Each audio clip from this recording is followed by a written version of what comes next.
Rising up into our sovereignty, into our beautiful, divine, original state of being requires us to practice unconditional love with ourselves the way that God or the divine would with us.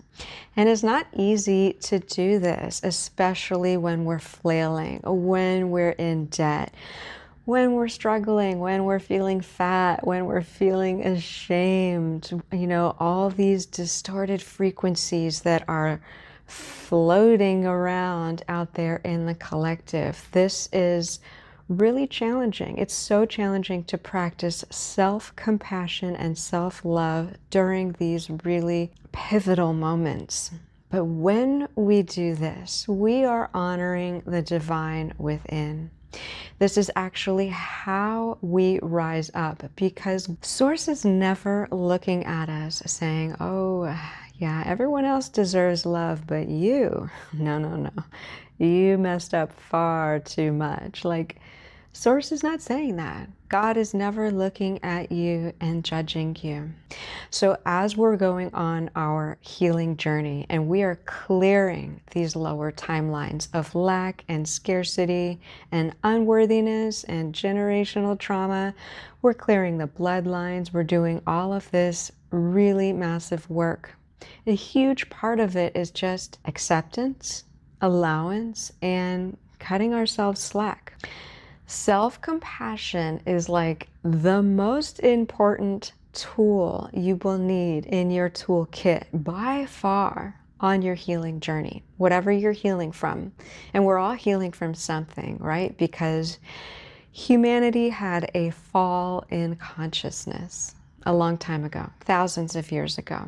And we are collectively healing from trauma. Part of that healing journey requires that you love yourself unconditionally.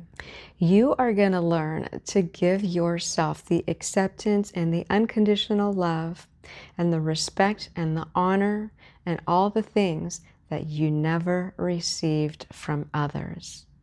That is actually a huge part of why we come into this life with these huge challenges and traumas and adversities. We don't come into this lifetime with trauma as a punishment. It is a portal. It is a portal into the highest version of ourselves. It is a gift, but only if we choose to work with it and alchemize our pain into power.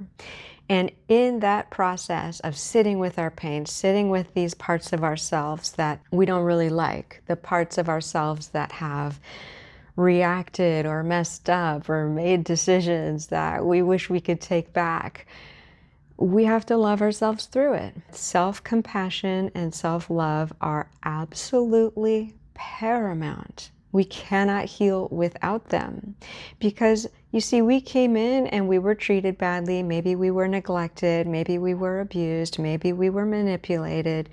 Maybe we were betrayed. And therefore, we have to show up for ourselves first, right? And that is how we break out of that paradigm, that lower frequency bandwidth of distorted timelines and distorted behaviors and false beliefs and illusions and scarcity and lack. We break out through honoring and respecting the divine within us. And that means that we love ourselves, especially when we're down, most especially when we're down. That is when the abandoned parts of ourselves, these unhealed parts of ourselves that are suffering, that are feeling like not enough, that are feeling like, oh my God, I don't know how I'm going to make it through. Those are the moments when we go, you know what? I might be swimming around a little bit in this karmic soup, as I like to call it.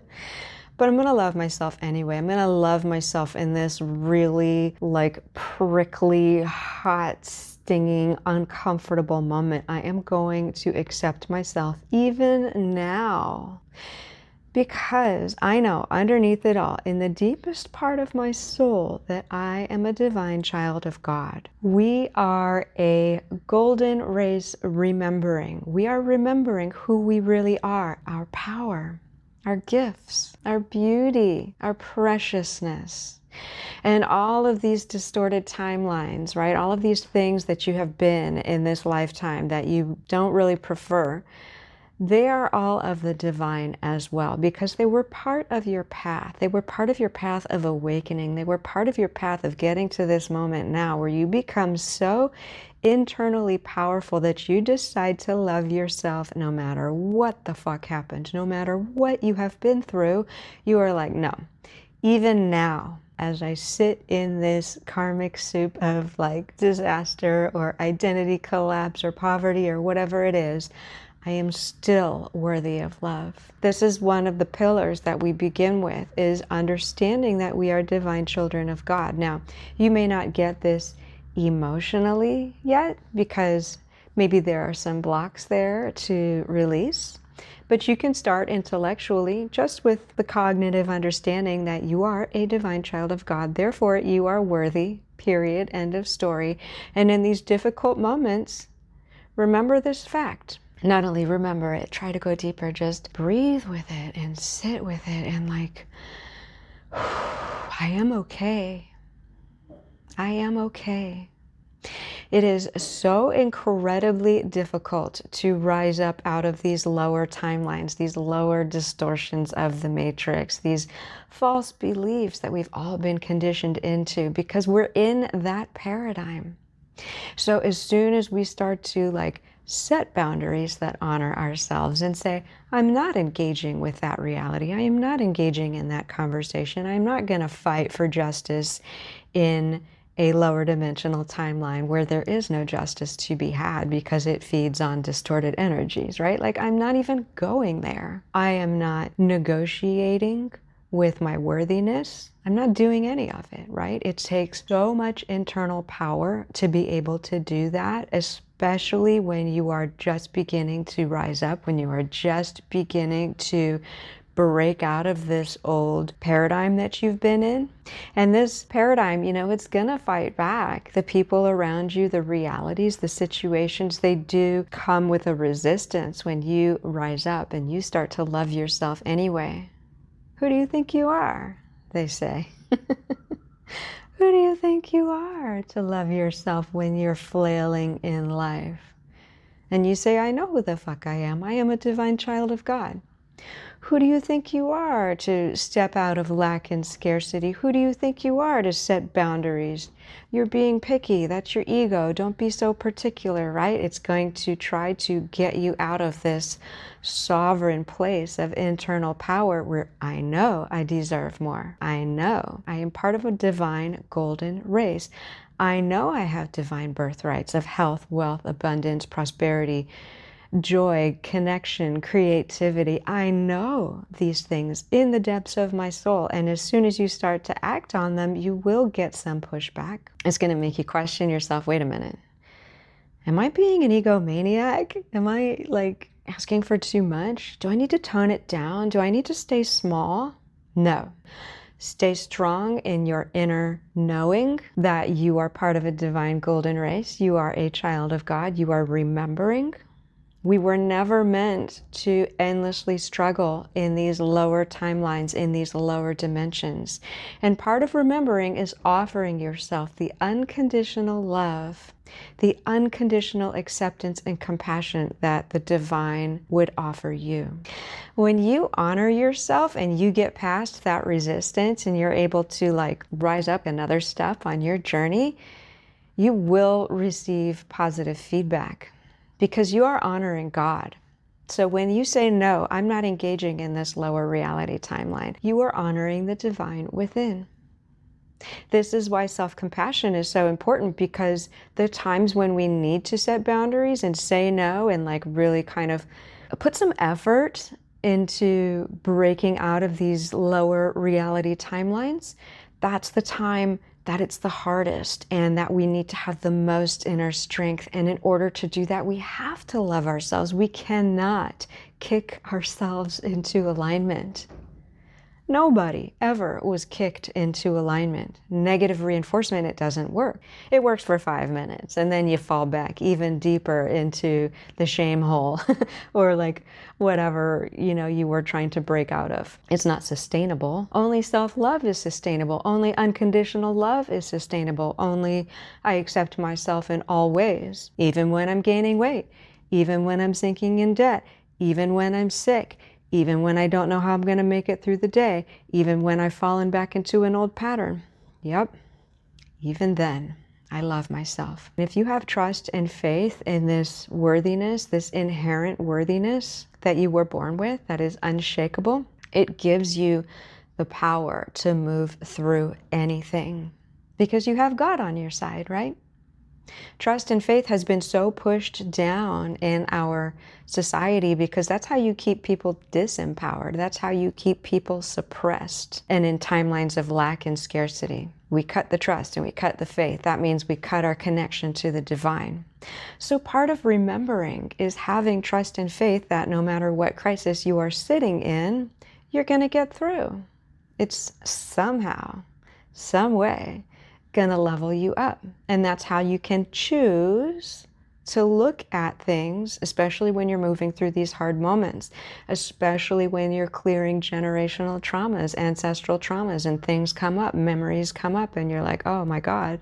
You remember that you are a divine child of God, and you can trust that you were given this moment. You were given not only the experience of this moment, but the full and complete awareness of it from a higher vantage point so that you can move through it. The pain is a portal. The trauma is a portal into your highest self if you choose to work with it and alchemize it. And we do this whole alchemy thing with love, with acceptance, with compassion, not with, oh, I should have done it different. I was in my ego. No, no, no, no. You were in your divinity. Your divinity was trying to rise up and say, I deserve more because I am a divine child of God. Period. End of story. And the more you heal, the more you're going to realize that this is actually truth. The biggest thing, if I could go back, would be like to trust myself more, to trust that when something came up and I wanted to set a boundary or say no or be like, this is all wrong, like wrong reality. There's no way this can be what God had in mind for me. I wish I could have trusted myself more back then and been like, absolutely 100% right. That was not the right reality.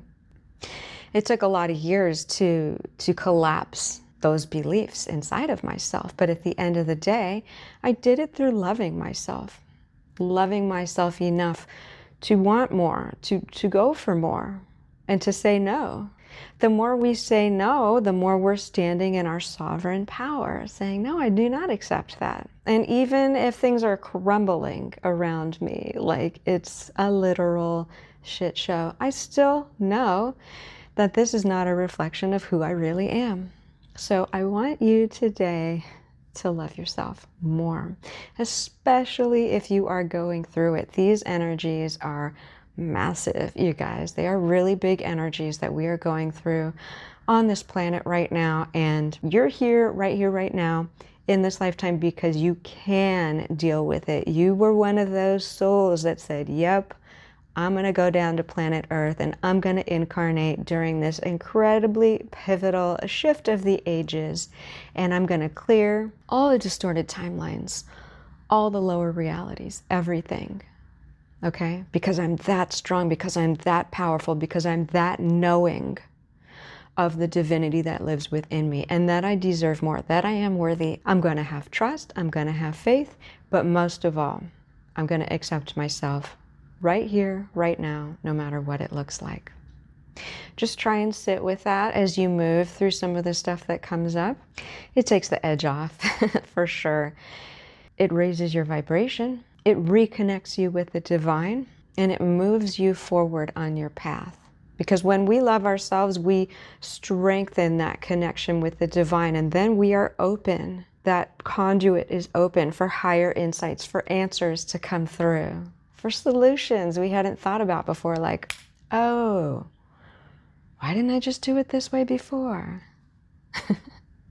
Because you were busy not accepting yourself. You were busy thinking you needed to fix something about yourself when there is nothing to fix. There is only energetic blocks to release. And that's all we're doing on the healing path. That's all we're doing as we rise up into our authentic power and reclaim our divine golden timelines. All that we're doing is releasing, releasing, releasing, releasing. You don't need to become anything per se, except maybe more loving, more compassionate towards yourself, more trusting that, yeah, you do deserve more, and that it's okay if it's a little messy right now. When we choose love in those moments, that's the power, that's the transmutation right there. When you find that God within you and you say, I am rising up anyway. No one and no thing can stop me. I hope that this landed with you, and thank you so much for your presence during this transmission. Bye.